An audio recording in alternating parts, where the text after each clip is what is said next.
very intense for covering white hair. So, wala tayong doubt na hindi siya natin ma-achieve yung covering na target. So, as what I've said, titignan mo kung ilang percent yung white hair ng client para malaman natin kung ilang ml ang ihalo natin. So, as ngayon, sabi ko 30% lang yung white hair mo.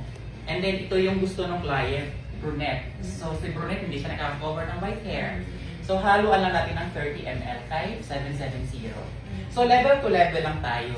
Huwag kang maghalo ng lower level kasi magda-dark na yung target. So, nag-gets po? Oh, yan. So, very easy. Nagets mo. Ayan. Kailangan magets natin, ha? Hello, Philippines. Ayan, guys, kailangan may seminar din talagang ating mga hairstylist. Lalo na sa mga gamot. Kahit feeling natin magaling na tayo. Oo, yun pa rin ang Never seminar. stop learning. Kaya kami mga educator, every time mayroong mga training from yung mga stylists from the other country, ginagrab namin yan. Kasi opportunity mo yan.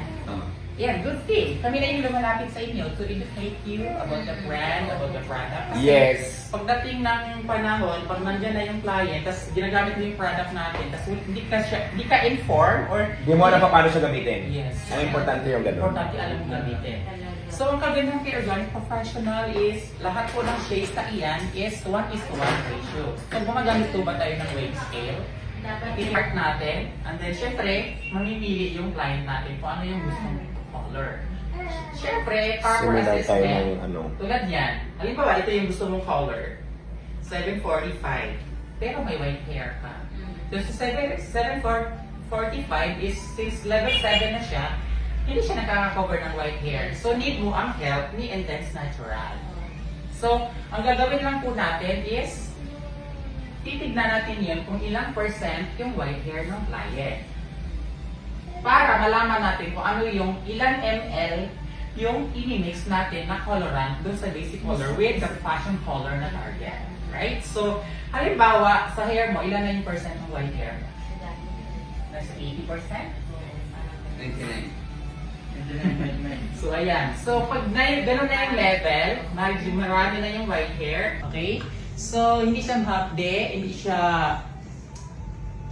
sangsang yung amoy, hindi siya mapanghe. Yeah. So, actually, pwede niyo siyang gawin pang high-end. Ayan. Kahit nasa mall, na magamit na Organic Professional. Pero of course, pag sobrang high-end naman yung salon natin, yun, meron naman tayong option for high-end, like Goldwell, Philippines, and Revlon is what I've said. Ayan. So, ang kagandahan kay Organic Professional, ito yung tinatawag natin na Intense Natural, itong line na ito. Okay, so from 220 to 880 can cover white hair. So, hindi na tayo magmi-mix ng mga basic colors. Since yung basic color is stain ko siya sa buhok. Like sa buhok mo, mayroon kang white hair, and then ayaw mo ng dark. Right? So, dito, pasok siya dito, kahit level 7 o level 8, kung ano yung color mo dun sa laylayan is masusundan natin na hindi nag-dark yung roots. Right? So, ang kagandahan dito, level 7 alone, nakaka-cover siya ng white hair.